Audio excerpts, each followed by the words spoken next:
ಕರ್ನಾಟಕ ರಾಜ್ಯದ ಲಕ್ಷಾಂತರ ನಿವೃತ್ತ ಸರ್ಕಾರಿ ನೌಕರರು ದೀರ್ಘಕಾಲದಿಂದ ಕಾಯುತ್ತಿದ್ದ ಒಂದು ಪ್ರಮುಖ ಬೇಡಿಕೆಗೆ ರಾಜ್ಯ ಸರ್ಕಾರವು ತಡೆ ನೀಡಿದ್ದು, ಹಾಲಿ ನೌಕರರು ಹಾಗೂ ನಿವೃತ್ತರಿಗೆ ಬಿಗ್ ಶಾಕ್ ನೀಡಿದೆ. ಪಿಂಚಣಿ ಪರಿವರ್ತಿತ ಮೊತ್ತದ ಮರುಸ್ಥಾಪನೆ ಅವಧಿಯನ್ನು ಕಡಿತಗೊಳಿಸಬೇಕು ಎಂಬ ಪ್ರಸ್ತಾವನೆಯನ್ನು ಆರ್ಥಿಕ ಇಲಾಖೆಯು ಅಧಿಕೃತವಾಗಿ ತಿರಸ್ಕರಿಸಿದ್ದು, ಹಳೆಯ 15 ವರ್ಷಗಳ ನಿಯಮವೇ ಮುಂದುವರಿಯಲಿದೆ ಎಂದು ಸ್ಪಷ್ಟಪಡಿಸಿದೆ. ಹೌದು, ಕರ್ನಾಟಕ ನಾಗರಿಕ ಸೇವಾ ನಿಯಮಗಳ ನಿಯಮ 376ರ 14ರ ಅನ್ವಯ ಸರ್ಕಾರಿ ನೌಕರರು ನಿವೃತ್ತಿಯಾಗುವ ಸಂದರ್ಭದಲ್ಲಿ ತಮ್ಮ ಒಟ್ಟು ಪಿಂಚಣಿಯ ಒಂದು ಭಾಗವನ್ನು ಒಟ್ಟಿಗೆ ಪಡೆಯುವ ಅವಕಾಶವಿರುತ್ತದೆ. ಇದನ್ನು ಪಿಂಚಣಿ ಪರಿವರ್ತನೆ ಎನ್ನಲಾಗುತ್ತದೆ. ಹೀಗೆ ಮುಂಗಡವಾಗಿ ಪಡೆದ ಮೊತ್ತವನ್ನು ಸರಿದೂಗಿಸಲು ನೌಕರರ ಮಾಸಿಕ ಪಿಂಚಣಿಯಲ್ಲಿ ಪ್ರತಿ ತಿಂಗಳು ನಿರ್ದಿಷ್ಟ ಮೊತ್ತವನ್ನು ಕಡಿತಗೊಳಿಸಲಾಗುತ್ತದೆ.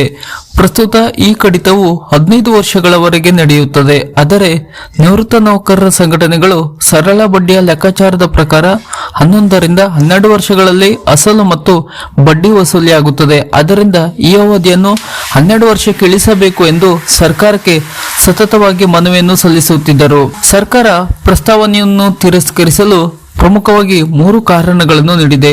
ನೌಕರರ ಮನವಿಯನ್ನು ಕೂಲಂಕುಷವಾಗಿ ಪರಿಶೀಲಿಸಿದ ಆರ್ಥಿಕ ಇಲಾಖೆಯು ಈ ಕೆಳಗಿನ ತಾಂತ್ರಿಕ ಮತ್ತು ಕಾನೂನಾತ್ಮಕ ಕಾರಣಗಳನ್ನು ನೀಡಿ ಬೇಡಿಕೆಗಳನ್ನು ತಳ್ಳಿಹಾಕಿದೆ. ಪಿಂಚಣಿ ಮರುಸ್ಥಾಪನೆಯು 15 ವರ್ಷಗಳ ಅವಧಿಯನ್ನು ಭಾರತ ಸರ್ವೋಚ್ಚ ನ್ಯಾಯಾಲಯ ಮತ್ತು ವಿವಿಧ ರಾಜ್ಯಗಳ ಉಚ್ಚ ನ್ಯಾಯಾಲಯಗಳು ಈಗಾಗಲೇ ಎತ್ತಿ ಹಿಡಿದಿವೆ. ಪಂಜಾಬ್ ಮತ್ತು ಹರಿಯಾಣ ಹೈಕೋರ್ಟ್ ನೀಡಿದ ಇತ್ತೀಚಿನ ತೀರ್ಪುಗಳನ್ನು ಸರ್ಕಾರ ಈ ಸಂದರ್ಭದಲ್ಲಿ ಉಲ್ಲೇಖಿಸಿದೆ.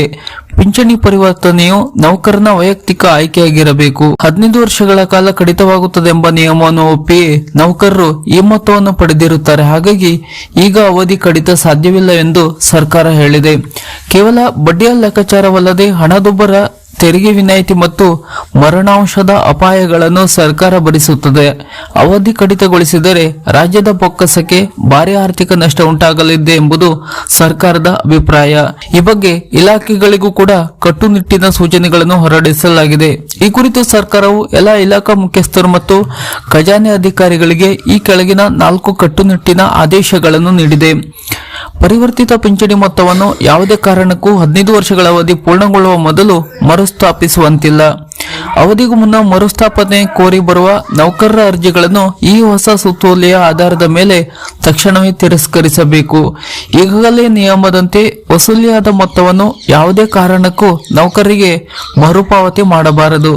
ವಿವಿಧ ನ್ಯಾಯಾಲಯಗಳಲ್ಲಿ ಈ ಸಂಬಂಧ ಬಾಕಿ ಇರುವ ಪ್ರಕರಣಗಳಲ್ಲಿ ಸರ್ಕಾರದ ಈ ಸ್ಪಷ್ಟ ನಿಲುವನ್ನು ವಕೀಲರ ಮೂಲಕ ಮಂಡಿಸಬೇಕು.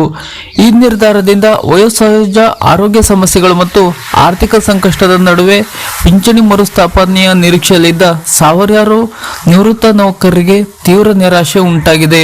ಸರ್ಕಾರವು ಎಲ್ಲ ಖಜಾನೆ ಅಧಿಕಾರಿಗಳಿಗೆ ಈ ಬಗ್ಗೆ ಕಟ್ಟುನಿಟ್ಟಿನ ಸೂಚನೆ ನೀಡಿದ್ದು, ಯಾವುದೇ ಕಾರಣಕ್ಕೂ 15 ವರ್ಷಕ್ಕಿಂತ ಮುಂಚೆ ಪಿಂಚಣಿ ಮೊತ್ತವನ್ನು ಮರುಸ್ಥಾಪಿಸಬಾರದು ಮತ್ತು ಹಳೆಯ ಹಣವನ್ನು ವಾಪಸ್ ನೀಡಬಾರದು ಎಂದು ತಿಳಿಸಿದೆ. ಅನೇಕ ನಿವೃತ್ತ ನೌಕರರು 15 ವರ್ಷ ಮುಗಿದರೂ ತಾಂತ್ರಿಕ ಕಾರಣಗಳಿಂದ ಪೂರ್ಣ ಪಿಂಚಣಿ ಪಡೆಯಲು ವಿಳಂಬ ಮಾಡುತ್ತಿದ್ದಾರೆ.